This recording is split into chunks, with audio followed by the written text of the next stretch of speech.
Back to my channel. അപ്പോൾ ഇന്ന് നമ്മളെ വീട് എന്ന് വെച്ചാൽ നമ്മളൊരു കാട വളർത്തൽ അതുപോലെ കോഴിയുണ്ട്, അങ്ങനെ കുറെ കാര്യങ്ങളുണ്ട്. അപ്പോൾ ഇന്നത്തെ ആ വീഡിയോ പറഞ്ഞാൽ അതിനെ പറ്റിയാണ്. അതായത് കാട വളർത്തുമ്പോൾ നമ്മൾ എന്തൊക്കെ ശ്രദ്ധിക്കണം, പിന്നെ അതുപോലെ തന്നെ ഇവിടുത്തെ ഈ കാട നമ്മളെ മറിയാമത്താത്തന്റെ കാടിന്റെ വളർത്തുന്ന വിശേഷങ്ങൾ നമ്മൾ ഇന്നത്തെ വീഡിയോ കണ്ട്. അപ്പോൾ ഇവിടുത്തെ കുറച്ച് വിശേഷങ്ങൾ നമുക്കിന്ന് കാണാം. നിങ്ങളെ പരിചയപ്പെടുത്തിക്കോളൂ. ഞാൻ മറിയാമത്തിങ്കപ്പാറ.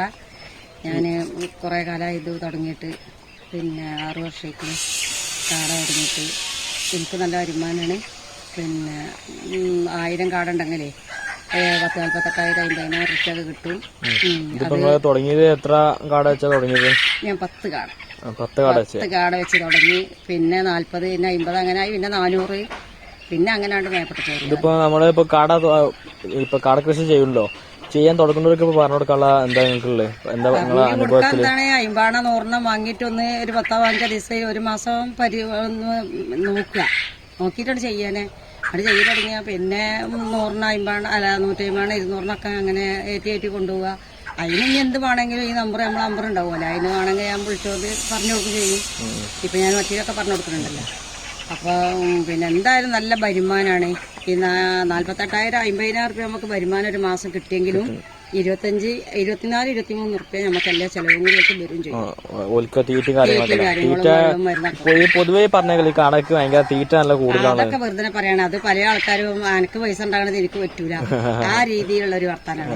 അതിലൊരു കാടക്കാട്ടം മണക്കുന്നു. കാടൻ എന്നല്ല, നമ്മള് പോത്തിന് വളർത്തുകയാണെങ്കിൽ എല്ലാ കാട്ടും അതിന്റേതായിട്ടുള്ള മണം ഉണ്ടാവും. അതൊക്കെ വെറുതെ പറയാം. പിന്നെ നമ്മള് ശുദ്ധിയാക്കുന്നിടത്താണ് എല്ലാം. ഇപ്പൊ വേനൽക്കാലമായതുകൊണ്ട് പ്രത്യേകിച്ചും മണം ഉണ്ടാവില്ല. പിന്നെ ഒരു പോത്തിനെ വളർത്തുകയാണെങ്കിൽ ഒരു കോഴിക്കാട എവിടെയെങ്കിലും ഉണ്ടെന്ന് വെച്ചാൽ മണക്കണില്ലേ, അത്ര തന്നെ. അല്ലാതെ വേറൊന്നും കാടകൾ കാണിച്ചിട്ട് അധികച്ചിട്ട് ഒരു മണോ അല്ലെങ്കിൽ അവരെ കൊണ്ടൊരു ബുദ്ധിമുട്ടോ ഇല്ല. രാവിലെയും വൈകുന്നേരം 2 നേരം തീറ്റ കൊടുക്കുള്ളൂ. പിന്നെ ഞങ്ങൾ ഇതൊക്കെ ഓട്ടോമാറ്റിക്കാണ്, വെള്ളമൊക്കെ. അങ്ങനെ ആവുമ്പോ പിന്നെ നമുക്ക് അങ്ങനത്തെ ഒരു പണിയുമില്ല. പിന്നെ ഇതിന്റെ തീറ്റ എന്താ കൊടുക്കല്? തീറ്റ മുട്ടന്റെ തീറ്റ ആവുന്ന വരെ ഞങ്ങൾ ബ്രൂഡ് ചെയ്യല്ലേ. 40 ദിവസം വരെ മുട്ട ഇടുന്ന വരെ നമ്മള് സാട്ട് കൊടുക്കണം. അത് കഴിഞ്ഞാൽ പിന്നെ ലെയർ കൊടുക്കണം. മുട്ട അത് 100 കാട ഉണ്ടെങ്കിൽ ഒരു 50 കാട മുട്ട ഇട്ടാല് അപ്പൊ നമുക്ക് ലെയറിലേക്ക് മാറണം. ഈ സാധാ ചോറ് അങ്ങനത്തെ കൊടുക്കാൻ പറ്റില്ല? കൊടുക്കാൻ പറ്റും നമുക്ക്? ഞങ്ങൾ കൊടുക്കില്ല. ഞങ്ങള് ചേവല് കാടക്ക് ചിലപ്പം ചോറ് കൊടുത്തു നോക്കും. പക്ഷെ അതുകൊണ്ട് എന്താ പറയാ, അതൊരു പൊങ്ങാര ഉണ്ടാവും, മുട്ടടോ അങ്ങനത്തെ മുട്ടക്കാടൊക്കെ കൊടുക്കില്ല. അതൊരിക്കലും കൊടുക്കാൻ പറ്റില്ല. അവർക്ക് തന്നെ കൊടുക്കാൻ പറ്റും. നമ്മളെ ഈ തീറ്റ മാത്രം ആ ലെയർ. അതിപ്പോ എത്ര മാസം കൊണ്ടാണ് മുട്ടടല്ലേ? 45 ദിവസത്തിന്റെ ഉള്ളിലിടണം. ഞാൻ കൊടുക്കണ കാടായി 39ാമത്തെ ദിവസം ഇട്ടിക്കണം, 42ാമത്തെ ദിവസം ഇട്ടിക്കണം മുട്ടട. ആ ഒരു പ്രായത്തിലിടും ഇടണം. പക്ഷെ നമ്മള് പറഞ്ഞ മാരത്തെ മരുന്ന്, നമ്മള് പറഞ്ഞ മാരത്തെ സാധനം ചെയ്താൽ ആ നേരത്തിന് കൊണ്ടണം. പിന്നെ കൂട്ടിൽ നമ്മള് കുറെ കാടകളാണ് കൊണ്ടാക്കിക്കൊണ്ട് എനിക്കും കാടുണ്ട് എന്ന് പറയാനാണെങ്കിൽ നടക്കൂല. നമ്മൾ നോക്കണം. അത് നോക്കാൻ തന്നെ അവരുടെ അടുത്ത് ഇങ്ങനെ ഇരിക്കേണ്ട ആവശ്യമില്ല. രാവിലെ ആയാലും വെള്ളമായാലും മറ്റായാലും ഒക്കെ കൊടുക്കേണ്ടത്. അത് കഴിഞ്ഞാൽ പിന്നെ നമുക്ക് 4 മണിക്ക് കൊടുത്താൽ മതി. 4 മണിക്കല്ലേ? പിന്നെ എന്ത് വേണം അവർക്ക്? രാത്രി 6 മണിയായ ലൈറ്റ് വേണം. പിന്നെ രാവിലെ ആവോളും. അവർക്ക് ഭക്ഷണം രാത്രിയാണ് തിന്നേണ്ടത്, ഇല്ലെങ്കിലേ മുട്ട വരുന്നത്. പിന്നെ അധികം ഒച്ച ഉള്ള സ്ഥലത്തൊന്നും ഇത് പറ്റൂല, റോഡിന്റെ പക്കത്തൊന്നും പറ്റൂല. ഒന്നും ഇവർക്ക് അധികം ഒച്ച പാടില്ല. ഇനി അങ്ങനെ അഥവാ ഒച്ച ഉണ്ടാകണമെങ്കിൽ തന്നെ അതിന് FM ഫിറ്റ് ചെയ്യണം. FM പാട്ടാണ്ട് ഇട്ട് കൊടുത്താല് അത് ആ മറ്റേ ഒച്ച കേൾക്കണ മുമ്പ് ഇട്ട് കൊടുക്കണം. പിന്നെ അവർക്ക് മറ്റേമക്കുള്ള ശ്രദ്ധ ആണ് പറഞ്ഞത്. കാട വളർത്തിയാൽ എപ്പോഴായാലും നമുക്ക് പിന്നെ ഒരു ദുബായിൽ പോയാലും വേണ്ട നമ്മള് പണിയെടുക്കുക, എവിടെ പോയാലും പണിയെടുക്കണം. അതിനേക്കാളൊക്കെ വെച്ചാണ് നമ്മളെ വീട്ടിന്റെ ഉള്ളിലിരുന്ന് എവിടെയും പോകണ്ട, ഒന്നും ചെയ്യണ്ട. തീറ്റ എല്ലാ സാധനങ്ങളും നമ്മളെ മുറ്റത്ത് വരണേ. മുട്ട വിരിപ്പിക്കണ വലിയ ഷെഡ് ഞങ്ങൾക്ക് ഇവിടെ എന്താ പറയാ തയ്യാറില്ല. അവിടുന്ന് മുട്ട വിരിച്ചിങ്ങാണ്ട് നമുക്ക് വേണ്ടത് നമുക്ക് കൊണ്ടുവരും ഞങ്ങൾ പാർട്ണർമാർ. അപ്പൊ മുട്ട വിരിച്ചിങ്ങാണ്ട് ഞങ്ങൾക്ക് എല്ലാവർക്കും വേണ്ടവർക്ക് എടുക്കും. ബാക്കി പുറത്തേക്ക് കയറ്റി ആക്കണോണ്ട് ഒക്കെ ഉണ്ട്. ഞാൻ 2000 കാട ഒരു മാസത്തിൽ ബ്രൂഡ് ചെയ്യും. അത് കൊണ്ടിരുന്ന മുമ്പേ ഇപ്പൊ ഇവിടെ 2000 കാട ബ്രൂഡിൽ കൊടുക്കുന്നുണ്ട്. അതൊക്കെ മുട്ടക്കാട ബ്രൂഡും ബുക്കിംഗ്. അപ്പൊ പിന്നെ അതങ്ങനെ കൊടുക്കും. പിന്നെ ഇറച്ചിക്കാടയാണ് പൗതി ഉണ്ടാവുള്ളൂ. ഇറച്ചിക്കാട ഞങ്ങൾ 19 ദിവസം 20 ദിവസം ആയാലും ഇറച്ചിക്കാട വേറെ, മുട്ടക്കാട വേറെ. അത് അതിന്റെ പള്ളന്റെ ഇവിടെ ഒരു മഞ്ഞ നിറമുള്ളതാണ് ആണ്. പിന്നെ അവര് നല്ല സൗണ്ട് ഉണ്ടാക്കും. ആ സൗണ്ട് അതാണ് ഇറച്ചിക്കാട. മറ്റേ മുട്ടക്കാട് ഒരു അക്ഷരമുണ്ട്. അപ്പൊ ഇതിലുള്ള ഇറച്ചിക്കാടാണല്ലോ. അല്ലല്ല, അതിൽ 1-2 ഉണ്ട്. അതാണ്, അതൊക്കെ മുട്ടക്കാടാണ്.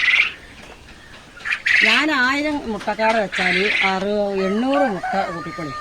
1000 മുട്ട വെച്ചാൽ 800 മുട്ട കിട്ടിയാൽ 16 ബോക്സ് മുട്ട ഉണ്ടാവും. ഈ 16 ബോക്സിന് ഞാൻ 100 വെച്ച് കൂട്ടുന്നുള്ളൂ. അതിൽ ചിലപ്പം ഇറങ്ങും ചെയ്യും, കീറും ചെയ്യും. വില എന്തായാലും ഇറങ്ങി കയറി നിൽക്കും. 100 വെച്ച് കൂട്ടാത്ത നമുക്ക് 48,000 റുപ്യ ഒരു മാസം.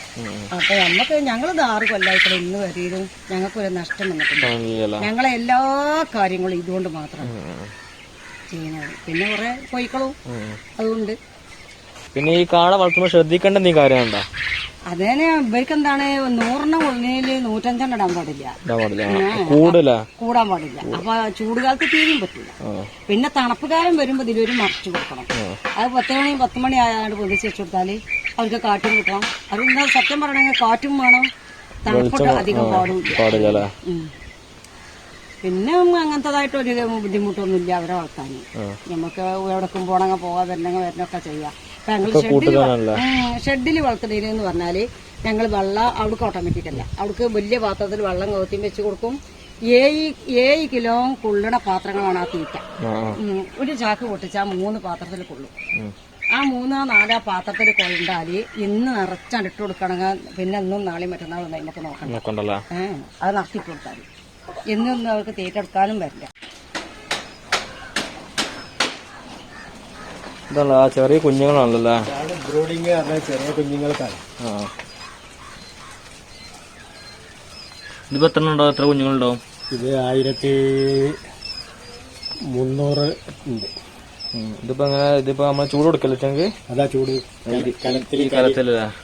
ചൂടുണ്ടല്ലോ നല്ലല്ലേ? കലത്തില് കരി ഇട്ട് വെച്ചതാണ്. ആ ചൂട് വേണം എപ്പോഴും.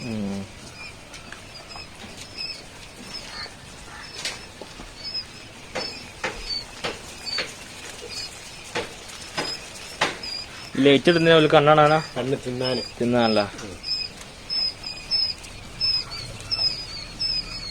ഇതെന്ത് തകരല്ലേ? ആ ലൈറ്റ് ഓഫ് ആക്കാനേ പാടില്ല. ഇല്ലല്ലേ? 21 ദിവസം വരെ ലൈറ്റ് വേണം. വിൽക്കോ?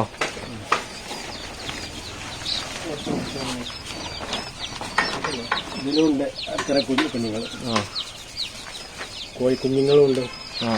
അവരെ നമ്മള് വിരിഞ്ഞാതിൽ കാട്ടിനാണ്. തീറ്റ എന്താ കൊടുക്കല്? ആ തീറ്റ സ്റ്റാർട്ടറിനല്ല, ഒരു 4-5 ദിവസം പൊടിച്ചു കൊടുക്കണം സ്റ്റാർട്ടർ. പിന്നെ അത് കഴിഞ്ഞാൽ സ്റ്റാർട്ടർ അങ്ങനെ വാരിട്ട് കൊടുത്താൽ മതി. അപ്പൊ എങ്ങനെ തീറ്റ കൊടുക്കണ്ടേ? കണക്കാൻ തന്നെ രാവിലെ അത് കണക്കൊന്നുമില്ല. അത് വാരിട്ട് കൊടുക്കുക. അവര് തിന്ന് തീരുമ്പോ വീണ്ടും വാരിട്ട് കൊടുക്കുക. പാത്രത്തിൽ ഇങ്ങനെ പിന്നെ മരുന്ന് കളിക്കുക, വെള്ളം. അതല്ലേ?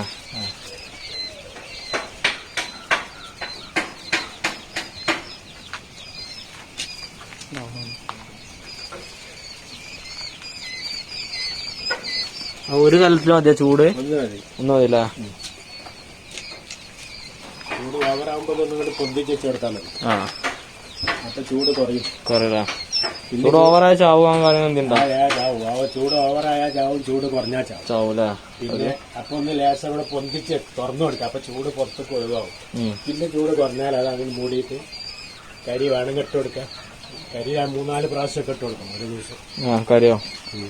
ഇത് ഇനി എത്ര ദിവസം കഴിഞ്ഞിട്ടാണ് പിന്നെ നിങ്ങൾ ഇതിപ്പോ ഇതിന് മാറ്റല്? 21 ദിവസം. 21 ദിവസം ഇതിലിടും. 21 ദിവസം ഇതിലിട്ടിട്ട് ഇതൊക്കെ ഒഴിവാക്കും. ഇതിപ്പോ ഒരാഴ്ച കഴിഞ്ഞാല് ഈ ഇതൊക്കെ ഒഴിവാക്കും. ഒരു 8 ദിവസം 10 ദിവസമൊക്കെ ആയാലും ഈ തകരം ഇതൊക്കെ ഒഴിവാക്കും. പിന്നെ ഇതിന്റെ ഉള്ളിൽ ഇങ്ങനെ ഈ റൂമിനുള്ളിൽ ചൂട് 14 ദിവസം. ചൂട് 14 ദിവസം കഴിഞ്ഞാല് ഈ തകരം ഇതൊക്കെ ഒഴിവാക്കുക. ഈ തീറ്റൊക്കെ എടുത്തിട്ട് പിന്നെ ഇതിന്റെ ഉള്ളിൽ നടക്കും. ഇതില് തീറ്റ വെച്ച് കൊടുക്കുക. 21 ദിവസം ആകുമ്പോ ഇതിന് പെടകളൊക്കെ ബുക്കിംഗ് ഉണ്ട്. പെടകളൊക്കെ വേറെ തെരഞ്ഞു പിടിക്കും, ചേവല് വേറെ ആക്കും. എന്നിട്ട് പെടകളെ വേണ്ടവർക്ക് കൊടുക്കൂല. ഈ പെടകളെ എങ്ങനെ മനസ്സിലാവല്ലേ? പെട ഇതിന് 21 ദിവസം ആയാല് മനസ്സിലാവും.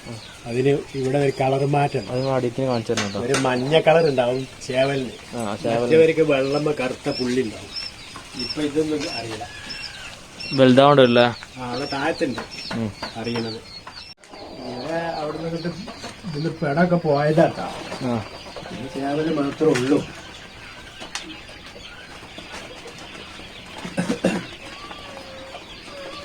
ഇതിന്റെ ചേവല് പെടാ തമ്മിൽ വ്യത്യാസം ഇതണ്ട. ഇവർക്ക് ഇവിടെ വെള്ളമ്മ കറുത്ത പുള്ളി, ആ അതല്ലേ. ഇവര് മഞ്ഞതാ, ഉള്ളുഭാഗം മഞ്ഞ, ഇവിടെ മഞ്ഞ.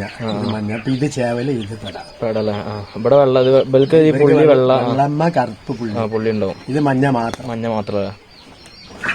അങ്ങനെയാണ് തിരിച്ചറിയല്. അങ്ങനെയാണ് അത് തിരിച്ചറിയാം.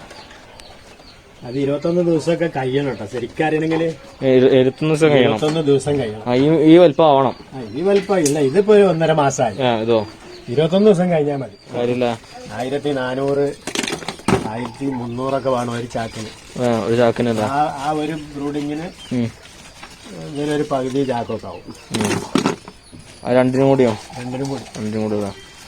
ഇതിപ്പോ രാവിലെ ഒന്ന് വൈകുന്നേരം കൊടുക്കല? അല്ലല്ല, അത് ചൂട് നമ്മളിങ്ങനെ എപ്പോഴും നോക്കണം. ചൂട് കുറയുമ്പോ ഇട്ട് കൊടുക്കൂല. ചൂട് കൂടുമ്പോ കരിയൊന്നും ഒഴിവാക്കണ്ട, അത് പൊന്തിച്ചു കൊടുക്കാം. അപ്പൊ ചൂട് കുറയും.